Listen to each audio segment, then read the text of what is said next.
Bonjour, nous continuons ce chapitre 25 de la Genèse et nous reprenons à partir des versets 12 à 18. Ces versets nous donnent la généalogie d'Ismaël, après avoir bien précisé que Ismaël est le fils de l'esclave de Sarah. Nous voyons ici 12 fils d'Ismaël, comme nous l'avons déjà vu avec Nahor, frère d'Abraham, en Genèse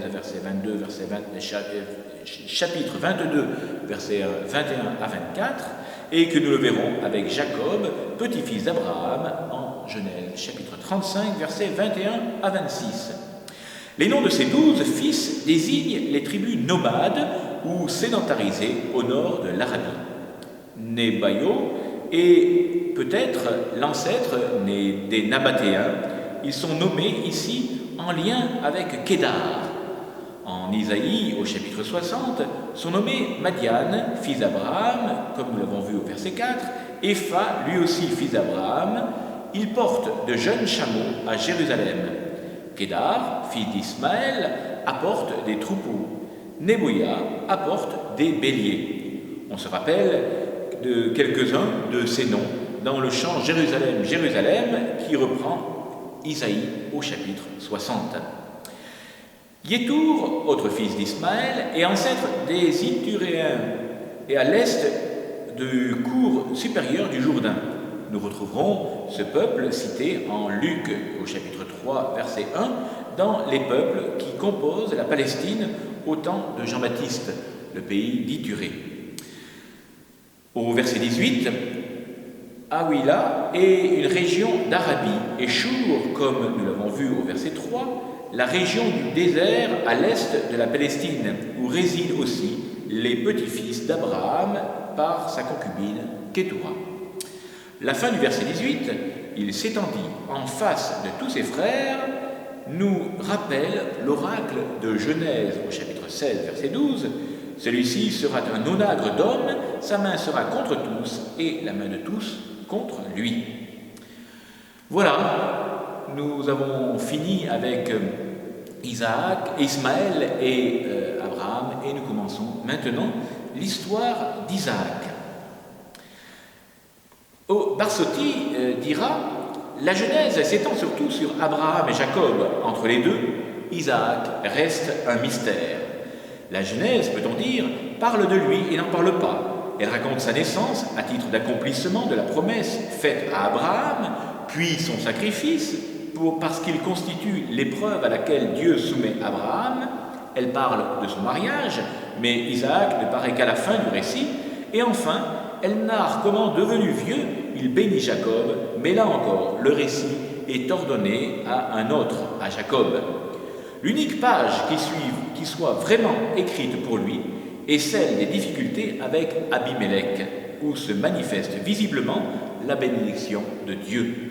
Et enfin, l'alliance conclue avec Abimelech est ratifiée dans le banquet rituel. Nous verrons cela en Genèse au chapitre 26. Si cette page est la seule où Isaac est un relief personnel, nous pouvons penser que même si elle paraît insignifiante au premier abord, elle est pourtant au centre de toute la Genèse. La promesse de Dieu s'accomplit par la naissance d'Isaac, et c'est de lui que la bénédiction divine descend sur les 12 tribus en passant par Jacob. Donc, l'histoire d'Abraham tend à Isaac comme à son sommet ou à son terme, puis, second versant, l'histoire de Jacob et tout Israël dépend de lui. L'unique page où Isaac soit mis en relief personnellement s'ouvre par un commandement divin.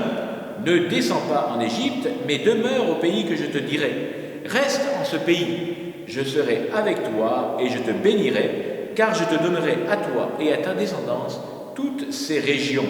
Et j'accomplirai le serment que j'ai juré à Abraham ton père, et Isaac demeura à Guérar, nous dit Genèse au chapitre 26, versets 2 à 3.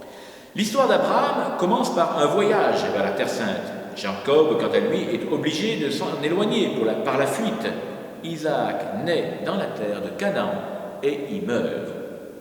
Le rôle important que joue dans l'histoire d'Isaac sa permanence dans la Terre Sainte est souligné par un texte de la Genèse, quand Éliézer dit à Abraham « si la femme ne veut pas venir avec moi, devrais-je ramener ton fils au pays d'où tu es sorti? Abraham répondit, garde-toi-en bien, le Dieu du ciel qui m'a dit, à ta descendance je donnerai ce pays, enverra son ange devant lui, etc. Incontestablement, cette demeure ininterrompue dans la terre sainte, la terre sacrée, est ce que distingue et définit Isaac par rapport aux autres patriarches.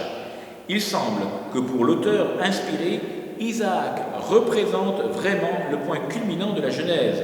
En conséquence, toute son histoire est figure prophétique d'un âge parfait, l'ère messianique, et Isaac lui-même est figure du Christ dans la vie d'Isaac, qui est au centre du livre.